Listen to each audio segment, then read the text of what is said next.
অবশেষে সকল সমস্যার সমাধান করতে যাচ্ছে।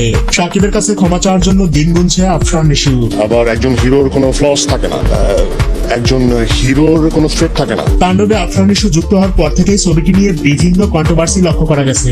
নিশু তাণ্ডবে আছে এটা জানার পরেই ছবিটি বয়কটের ডাক দেন সাকিব ভক্তরা। তাদের একটাই দাবি, আফরান নিশু যদি সরাসরি ক্ষমা না চান তাহলে এই ছবি আমরা দেখবো না। এখন সম্প্রতি হলে গিয়ে যারা সিনেমা দেখে তাদের ভিতরে 90%ই সাকিব ভক্ত, আর তারা যে সিনেমা বয়কট করবে সেটা কনফার্ম ফ্লপ হবে। আর এর জন্যই আগামী 3 তারিখে সরাসরি লাইভে এসে ক্ষমা চাওয়ার কথা জানিয়েছেন নিশু। তাছাড়া রাফি জানিয়েছেন এটা হওয়া এখন অতি বেশি জরুরি। ইতিমধ্যেই গান, ট্রেইলার সবকিছু ছাড়ার পরিকল্পনা চলছে। এক কথায় বলা যায় ঈদের 3 দিন আগে থেকে প্রচারণায় এমন কিছু করা হবে যা বিশ্ববাসী একসাথে জেনে যাবে।